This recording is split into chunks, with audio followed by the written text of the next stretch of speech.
D'où je viens? Très loin. Où je vais? Personne ne le sait. Et ici, c'est la campagne, tu vois, la nature au Rwanda, qui est très jolie. C'est pour ça que d'ailleurs, tu vois, il y a plein de collines. C'est pour ça que mon pays, on l'appelle le pays des mille collines, tu vois. Il y a plein de collines. Et là, j'imagine que ça doit être que le lac Kivu qui est comme ça, tu vois. Tout autour, il y a plein de collines avec plein d'îles à l'intérieur, comme dans le Lost, dans la série Lost, tu vois. Ça me fait penser à ça. Et le lac Kivu, c'est un lac très connu qui sépare le Rwanda et le Congo. Et une zone qui a subi beaucoup de guerres, tout ça. Mais c'est un endroit très magnifique et qui attire beaucoup de touristes en fait. C'est vers la région de l'ouest du pays et l'est du Congo. Et au nord, on retrouve des volcans. Ça doit être le volcan Karisimbi ou je le vois pas de face, mais il y a beaucoup d'où il y a combien? On a 5 6 volcans au Rwanda, ouais. 6 volcans, ouais. Et ça attire beaucoup les touristes. Ça doit être le plus haut volcan du Rwanda, ça s'appelle le Karisimbi, qui est caractérisé par quelques neiges au sommet. Il y a une grande antenne de télévision, de la radio là-bas aussi. Ici, c'est en pleine forêt, je crois. J'imagine que ça doit être la forêt de Nyungwe, ça, en fait. C'est dans le sud-ouest du Rwanda, ouais. C'est la plus grande forêt du pays, quoi. Il s'est passé plein de choses là-bas, quoi. Je vous laisse imaginer. Ouais, une antilope, ça doit être dans le parc d'Akagera, c'est dans l'est du Rwanda. J'ai jamais eu l'occasion de visiter ce parc, mais il y a beaucoup d'animaux différents là-bas. Il y a des gorilles, tu trouves des zèbres, tu trouves des crocodiles, tu trouves des hippopotames, tu trouves tout là-bas en fait. Des lions même, des tigres. Regarde par exemple, on a des zèbres, tu vois, noir-blanc, tu vois. C'est comme des chevaux, mais un peu plus costaud quand même, j'avoue. Ah, et lui c'est le prince de la forêt, tu vois, le gorille. Ouais, ça doit être dans les volcans du Rwanda, ça. Le gorille avec sa banane, tu vois, tu peux rien y faire, quoi. Ah, ça doit être Titso qui est mort. Celui qui avait 35 ans, qui est mort récemment. C'était le gorille, le domineur de la forêt de... Comment on appelle la forêt déjà? C'est la forêt de Virunga, oui. La forêt dans le parc des volcans. C'était le domineur, à ce qui paraît, il est mort il n'y a pas longtemps. Qui repose en paix, Tito, tu vois. Et ça, c'est des enfants rwandais, tout contents, qui sont contents de voir quelqu'un qui les prend en photo, tu vois. Ils sont tous un grand sourire sur le visage. C'est très bien, ça me fait plaisir de ne pas les voir en train de pleurer pour une fois, quoi. Ça, c'est des jeunes filles à l'école, j'imagine, au lycée. C'est aux alentours des années 94, avec la coiffe et tout, tu vois. C'était très à la mode à cette époque-là, mais je ne peux pas reconnaître l'école avec ces très jolies filles rwandaises, tu vois. C'était la belle époque, tout ça. Ça, c'est des danseurs rwandais, en fait. C'est la danse traditionnelle de mon pays, ça, tu vois. Avec les trucs qu'ils ont sur les pieds ici, en fait, c'est comme des shakers, en fait. À chaque fois, quand ils font des coups de pied comme ça par terre, ça fait des tchic, tchic, tchic, tchic. Et là, ils sont contents autour d'un petit verre de la bière de banane ou la bière du sorgho de mon pays, quoi, pour réchauffer un petit peu les esprits, tu vois ce que je veux dire? Ça, c'est toujours là qui vous avec les îles. Et ça, je pense que ça doit être l'école où j'étais avant de venir en France, en fait. Tu vois, parce qu'il y avait une île comme ça, on voyait le Kivu avec plein d'îles, et ces maisons, elles me laissent penser que ça doit être ça. Et si c'est ça, alors moi, j'étais dans une de ces petites chambres, tout le temps le matin, j'allais faire un petit jogging autour du lac, vers 5 heures du matin, je revenais vers 6 heures pour plonger, faire quelques plongées dans le lac, avant de prendre une petite douche, avant d'aller en cours, en fait.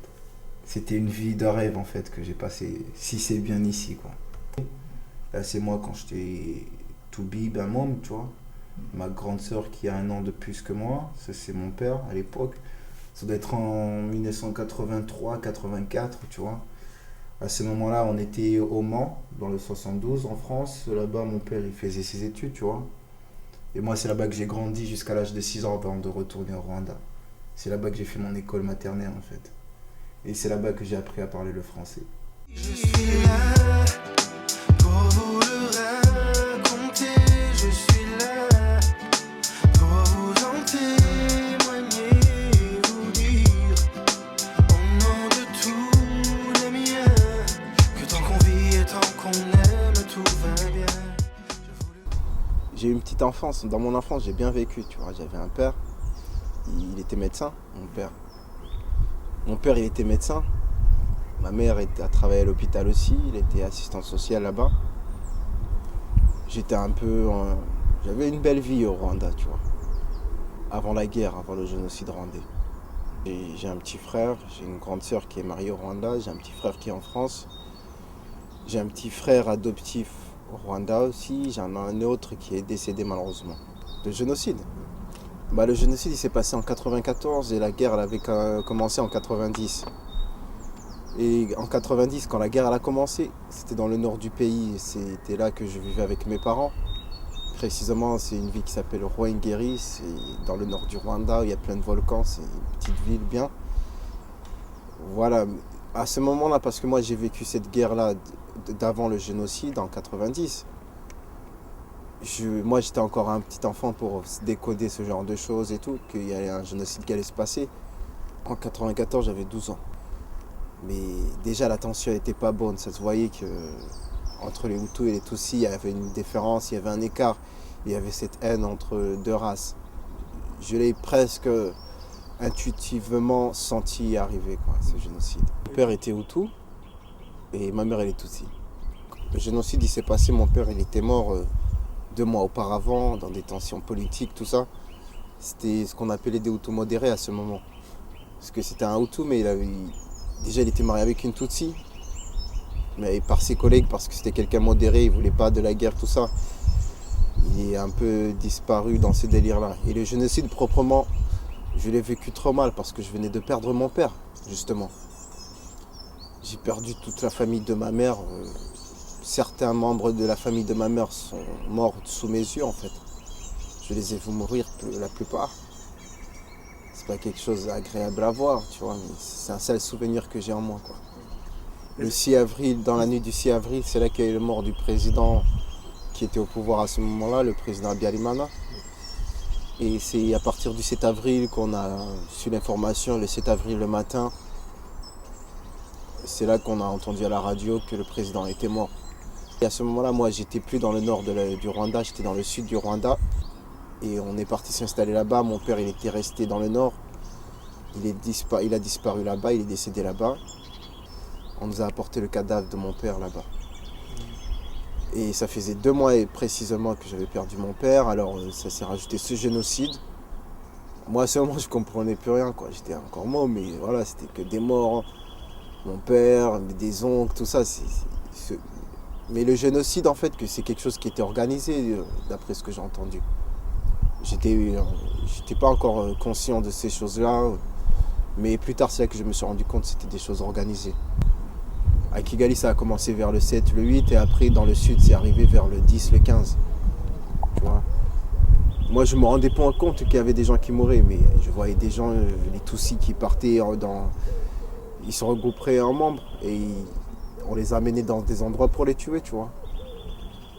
Je voyais des maisons qui cramaient partout, on n'allait plus à l'école, quoi, en fait. On restait tout le temps à la famille, parce qu'on savait pas ce qui pouvait nous arriver en tant qu'enfants. J'étais avec ma mère, ma soeur et mon frère. Oui. On était dans le sud du Rwanda. On était chez ma grand-mère paternelle. On est resté là-bas du mois d'avril jusqu'au mois de juin. Au début, il n'y avait pas eu de morts chez nous. On entendait qu'il y avait beaucoup de massacres par les voisins, par la radio aussi, que les Tutsis étaient en train de mourir à ce moment-là. Et nous, c'est arrivé vers le 20, c'est là que les Tutsis de Butare, là où j'étais, ils ont commencé à être tués. Par exemple, on voyait des voisins morts à côté, des enfants, par exemple des gens avec qui j'étais à l'école, tu les croisais dans la rue morts, tu vois. Des souvenirs pas agréables à voir. Tu vois, c'est des trucs qui te marquent toute ta vie, tu vois. Tu pourras jamais oublier. Mais des morts, ouais, j'en ai vu, ah ouais, j'en ai vu. De 90 jusqu'à 94, quand j'étais petit, je faisais que ça, quoi. Parce qu'il y avait un oncle à moi qui s'était réfugié dans ma famille.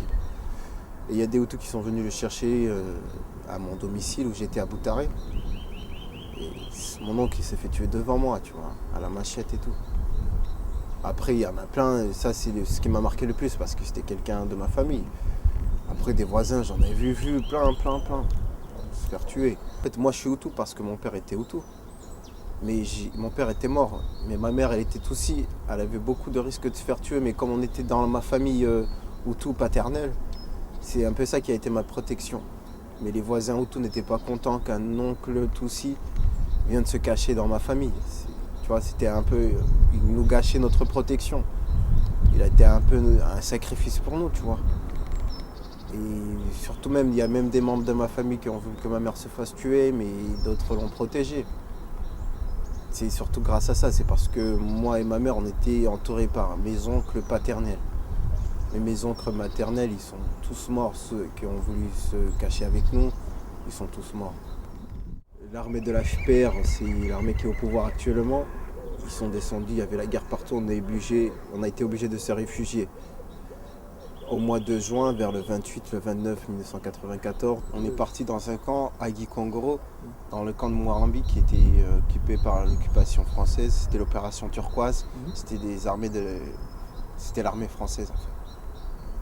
C'est grâce à ça que j'ai pu survivre avec ma famille.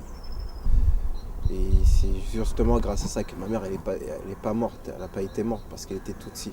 On est resté dans ce camp du mois de fin juin 1994 jusqu'à fin juillet. Parce que le pouvoir de l'armée de Kagame avait pris le pouvoir dans tout le Rwanda, et le génocide avait cessé. Et comme c'était la paix, il n'y avait plus de Tutsis qui se faisaient massacrer, on est retourné vivre à Butare en fait.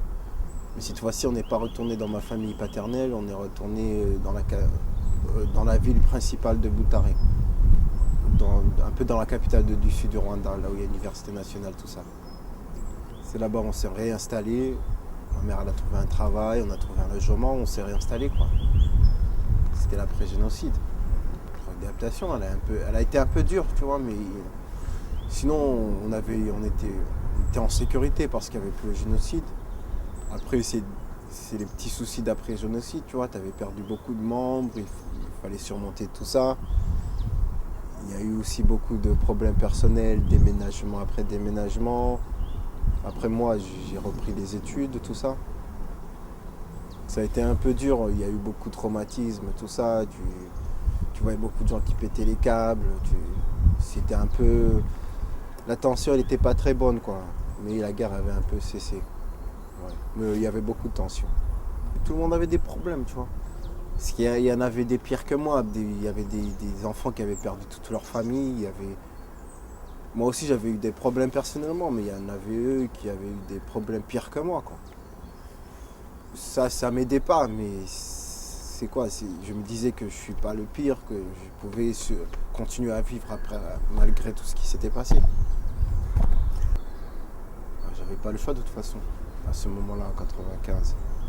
J'étais obligé de vivre, d'accepter de revivre, bien sûr. Ouais. De toute façon, la plupart, ce sont des voisins que tu revois. Il y en a ceux qui ont été en prison, mais après, il y a le pardon, tu vois. Parce que c'était des gens, ils étaient manipulés, c'est pas des actions, c'est des gens analphabètes. On les disait, trahissez vos voisins et vous allez gagner leur bien, leur fortune. C'était un peu la façon de manipuler les gens pour qu'ils puissent tuer les gens. Bah, tu peux pas non plus apprécier quelqu'un qui a tué tes proches, mais c'est un peu une dimension du pardon qui est très élevée, tu vois. J'ai vu la haine nous prendre nos belles familles. J'ai vu la mort couvrir nos jours de nuit.